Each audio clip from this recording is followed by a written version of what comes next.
तो hello guys, welcome back to my YouTube channel. तो किसी ने पूछा था हेलिकल गियरबॉक्स और बॉम गियरबॉक्स में आपको डिफरेंस बताइए और थोड़ा सा समझाइए।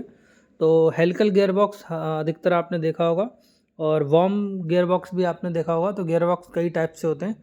अगर आप किसी भी इंडस्ट्री से रिलेटेड हैं और जहाँ पर गियरबॉक्स का जो है काम तो मोस्टली होते होता है, तो आज के वीडियो आपके लिए बहुत इंपॉर्टेंट रहने वाली है। तो अगर चैनल पे नए हैं तो चैनल को लाइक करें, शेयर करें और चैनल को सब्सक्राइब भी करें। तो चलिए शुरू करते हैं, ठीक है। तो चलिए शुरू करते हैं। तो हेलिकल, सबसे पहले हेलिकल गियर की बात करते हैं। तो हेलिकल गियर में आपके जो गियर्स होते हैं वो हेलिकल कट होते हैं, ठीक है। और जिसकी वजह कट होने से की वजह से इनकी मैशिंग, मतलब आपस में जो मतलब मैच करते हैं, ठीक है, मिलते हैं, तो वो बहुत ही स्मूथ होते हैं, ठीक है।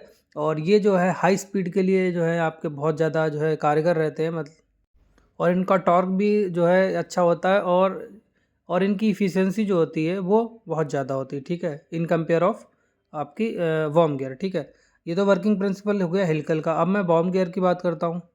तो वॉर्म में आपका, वॉर्म एक स्क्रू होता है और वॉर्म आपका गियर होता है, दोनों आपस में मैश करते हैं, ठीक है। तो इनकी सेल्फ लॉकिंग प्रॉपर्टी, मतलब अपने आप को लॉक करने की प्रॉपर्टी बहुत अच्छा होती है, ठीक है। और ये मोस्टली जो यूज़ होते हैं वहाँ पर जहाँ पर हमें जो है लो स्पीड चाहिए होती है और आपका जो है टॉर्क जो है हाई हाई चाहिए होता है, ठीक है। जैसे आपने देखा होगा कि आपका जैसे कूलिंग टावर के फ़ैन हो गए, वहाँ पर भी लगा हुआ है।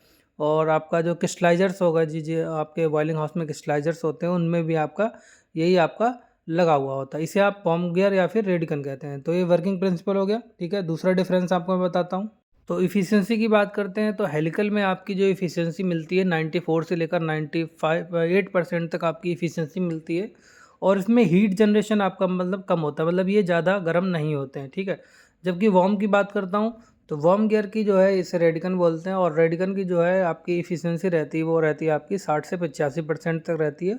और ये जो है हीट जनरेट ज़्यादा करते हैं, इसमें ऑयल का टेम्परेचर आपका ज़्यादा होता है, ठीक है। तो दूसरा डिफरेंस हो गया। टॉर्क हैंडलिंग की बात करते हैं। तो हेलिकल गियरबॉक्स क्या होते हैं, जो आपका हाई टॉर्क और एफिशिएंसी ज़्यादा होती हैं और हाई स्पीड के लिए होते हैं, ठीक है। तो ये हैवी ड्यूटी एप्लीकेशन के लिए में ज़्यादा यूज होते हैं। जैसे आपने देखा होगा शुगर मिल में भी आपके जो है एफएमजी लगे होते हैं, वो हेलिकल गियरबॉक्स होते हैं, ठीक है। जबकि बॉम गियर जो होता है आपका, बॉम गियर भी जो है हाई कैप मतलब टॉर्क के लिए तो होता है, लेकिन इसमें ये प्रॉब्लम रहती है कंटिन्यूसली आप जो अगर हाई लोड चलाते रहेंगे तो इसमें वियर होने का ज़्यादा खतरा रहता है और आपका जो है टेम्परेचर भी ज़्यादा इसका बढ़ जाता है, ठीक है। अगर मैं नॉइज़ की बात करूं, तो नॉइज़ जो है हेलिकल में आपका नॉइज़ कम रहता है क्योंकि स्मूथ मैशिंग रहती है।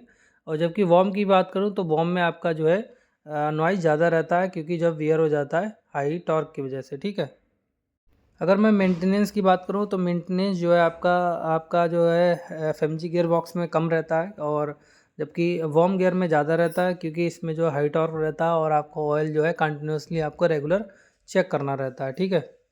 अगर हम कॉस्ट की बात करते हैं तो आपका हेलिकल गियर बॉक्स जो होता है कॉस्ट में तो महंगा होता है, लेकिन क्या होता है ये जो है हाई इफिशियंसी देता है, पावर कंजप्शन जो है आपका कम रहता है, ठीक है। अगर और जहाँ की वार्म गियर की बात करते हैं तो वार्म गियर की कॉस्ट तो लो होती है, लेकिन जो होती है आपका वियर एंड टेयर ज़्यादा होता है, ठीक है। और ये जो है स्मॉल मशीनरीज के लिए जो है इकोनॉमिकल रहते हैं, ठीक है।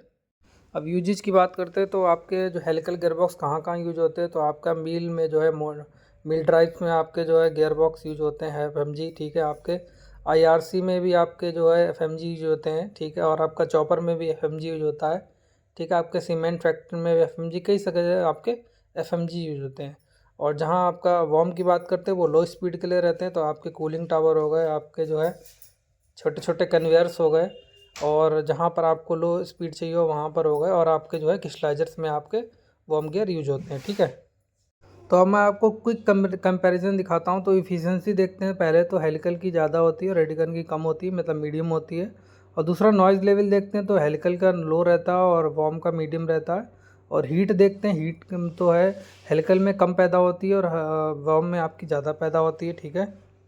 और लोड कैपेसिटी की बात करें तो हेलिकल में आपकी हाई लोड कैपेसिटी होती है और वो की वॉर्म में मीडियम रहती है। और कॉस्ट की बात करें तो हेलिकल की इनिशियल कॉस्ट ज़्यादा होती है और आपकी रेडिकन की थोड़ी लो रहती है। और मेंटेनेंस की बात करें तो हेलिकल में लो मेंटेनेंस रहता है, ठीक है, क्योंकि इफिशियंस ज़्यादा रहती है इसकी और स्मूथ ऑपरेशन होता है। और आपका अगर वॉर्म की बात करें तो वॉर्म में आपका मेंटेनेंस हाई होता है, ठीक है।